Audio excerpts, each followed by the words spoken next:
উনি কিন্তু ভালো একজন লিডার, এটা তো আপনারা সবাই জানেন নাকি? কেমন সার্ভিস দিচ্ছে আপনাদের? অনেক ভালো না?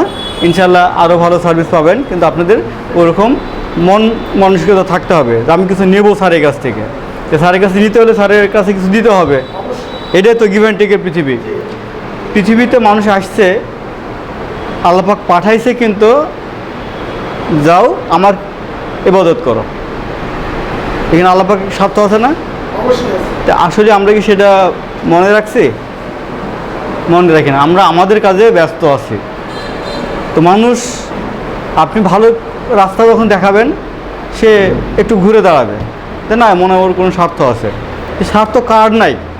যে বাবা মা তার সন্তানকে লালন পালন করছে, তার ওনারও একটা স্বার্থ আছে। কী স্বার্থ? আমার ছেলে মেয়ে বড়ো হয়ে আমাকে দেখবে, এটাই তো। কিন্তু আমরা পর্যায়ক্রমে এভাবেই কিন্তু চলে আসতেছি, কিন্তু আমরা আমাদের দায়িত্বটা, কর্তব্যটা ঠিকমতো পালন করতে পারছি না। তবে চেষ্টা করা উচিত।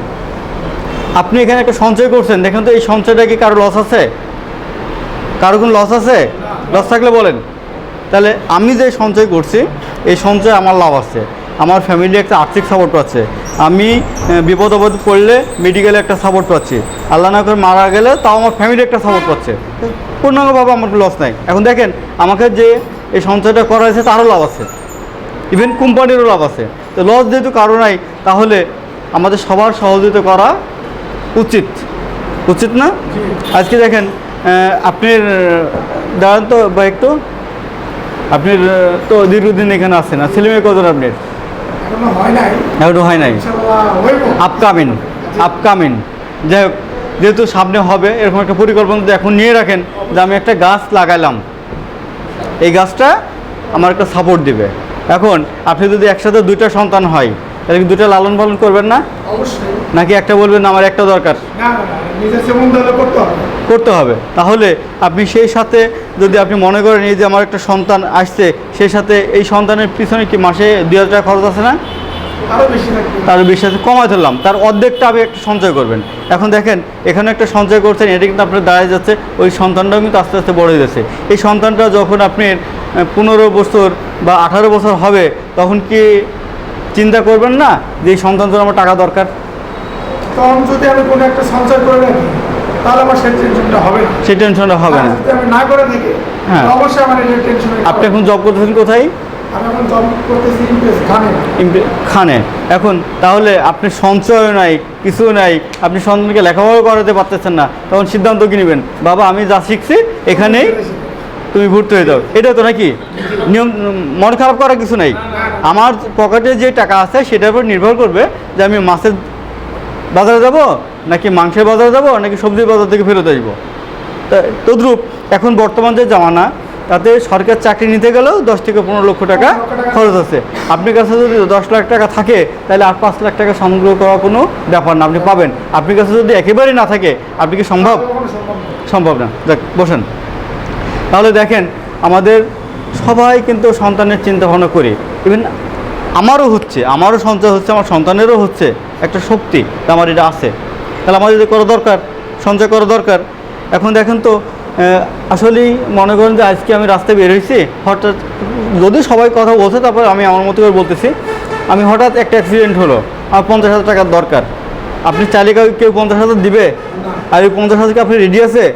যেহেতু রেডি নাই, কারোর কাছে চাইলেও পাবেন না। কিন্তু হ্যাঁ, এখন একটা সুযোগ আছে যে 50,000 দেন, আমি আগামী মাসে 60,000 দেবো, তাহলে কিন্তু লোক টাকা দেওয়ার অভাব নেই।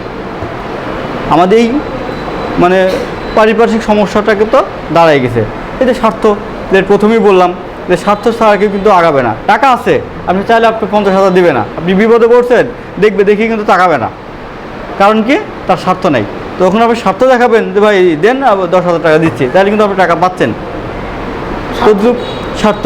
এই জন্য আপনি সবসময় অ্যালার্ট থাকতে হবে যে আমার জন্য কী দরকার। আপনি কিন্তু আপনার জন্য পৃথিবীতে আসেন নাই, আপনি একটা দায়িত্ব এবং কর্তব্য আছে। আপনি যে বাবা মা পাঠাইছে, যে বাবা মার দ্বারা আপনি আসছেন, যে আল্লাহ পাক পাঠাইছে, এবং এখানে আপনার পিতা মাতা ভাই বোন আত্মীয় স্বজন বন্ধু বান্ধব রাষ্ট্রের এই জগৎটা আপনি কিছু দেওয়ার জন্য আসছেন, সেই দেওয়ার মন মানসিকতা আপনার ভিতরে থাকতে হবে, তাহলে আপনি মানুষ। আর অনেকে আছে যে এরকম কার ক্ষতি করব, এই চিন্তা ভাবনা ব্যস্ত থাকেন। কিন্তু আমি বলতে পারি যে আমাদের এই পেশায় যারা মানুষ আছে তারা চাই যে সবাই ভালো হোক, আমার তো লস নাই। আপনি যদি শিল্পপতি হন, আমার কি লস আছে? আমার ভালো, কিন্তু অনেকে চাই যে একজন বড় হলে তাকে টেনে ধরতে। আর আমাদের দেশের এই যে খেলাটা কি মানে প্রিয় খেলা কি, জাতীয় খেলা কি, হাডুডু। কেউ যদি মানে জিততে চায় পা ধরে টান দেয়, যখন আমি কেমনে পিছনে পিছনে টানবো। যাই হোক, আপনারা যদি কোনো প্রশ্ন থাকে যে এখানে আমরা সঞ্চয় করলে কি পাবো, আমাদের অফিস আছে, অফিসে জানবেন বুঝবেন।